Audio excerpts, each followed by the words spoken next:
Hi, everybody. I have another one of my favorite books to share with you. It is called Toot and Puddle, You Are My Sunshine by Holly Hobbie. It was morning in Woodcock Pocket. The sun was shining, birds were singing, blossoms were bursting. And Toot was moping. When Puddle asked, "What's the matter?" Toot said, "Oh, nothing."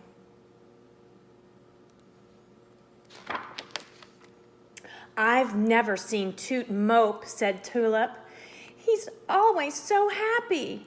"Everybody mopes sometimes," said Puddle, "even Toot." "And it's such a beautiful day," Tulip said. "The sky is so blue." "That doesn't matter when you're blue too," Puddle said. The next morning, when Toot came into the kitchen, he asked Puddle, "How do I look?" "How do you look?" Puddle said. "You look the same as ever."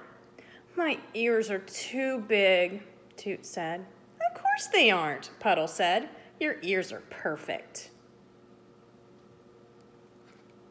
"Do you think my eyes are too small?" Toot asked. Puddle looked at his friend's eyes.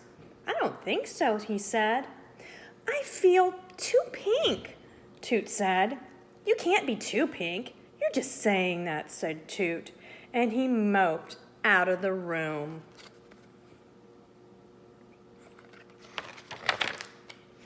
Mope, mope, mope.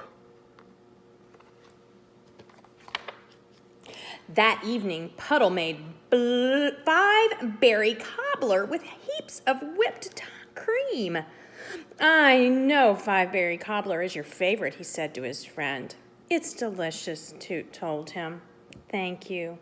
Toot's smile popped out for the first time in 2 days. "It worked," Tulip sang the next morning. "Hooray for 5-berry cobbler." "I think you're right," cheered Puddle. He was very relieved. But when Toot came poking across the yard, he didn't look any happier than he had been before. Is Toot still blue?" Tulip asked. "Maybe he's bored," Puddle declared. "What Toot needs is adventure."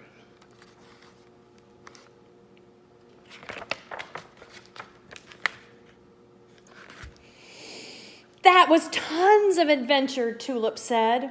"We never would have dared the rapids without you," Puddle told Toot. "Anyone can float down a river," Toot replied. He was still moping. So Puddle had another idea. Maybe Toot is feeling lonely. We haven't had company at Woodcock Pocket all summer. Tulip's eyes brightened. "There's nothing better than company," she said. "Let's invite everyone." Everyone came. Jenny, Otto, and Phil. Soon Puddle had everyone singing, "Ich bin so böse." "Let's play hide and seek," Otto suggested. "Come on, Toot," Puddle called. "You're it." But Toot said, "I'm not in the mood to be it right now." "I think everyone had a wonderful time," Puddle said. "Everyone but Toot," said Tulip. "I sure miss the old Toot," Puddle said. "Me too," said Tulip.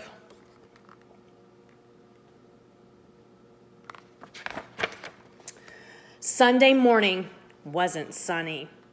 "I think something is coming," Puddle said anxiously. "I'm afraid you're right," said Tulip.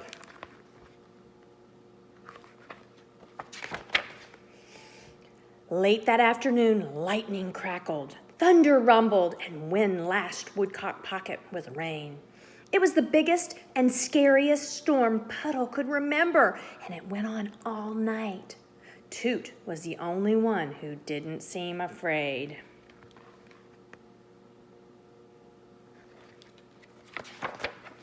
In the morning, Pocket Pond was flooded, and there were leaves and branches all over the place, but the air felt different, more fresh and exciting, and the world seemed crisp and new.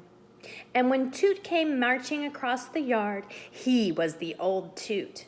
His walk was bouncy, his head was up, and his whole pink face was smiling.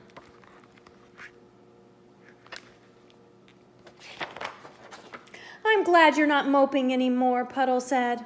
Was I moping? Toot asked. Just a little, Puddle told him.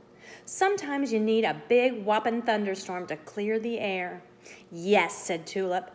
Thunderstorms are absolutely necessary. Friends, too, thought Toot. The end.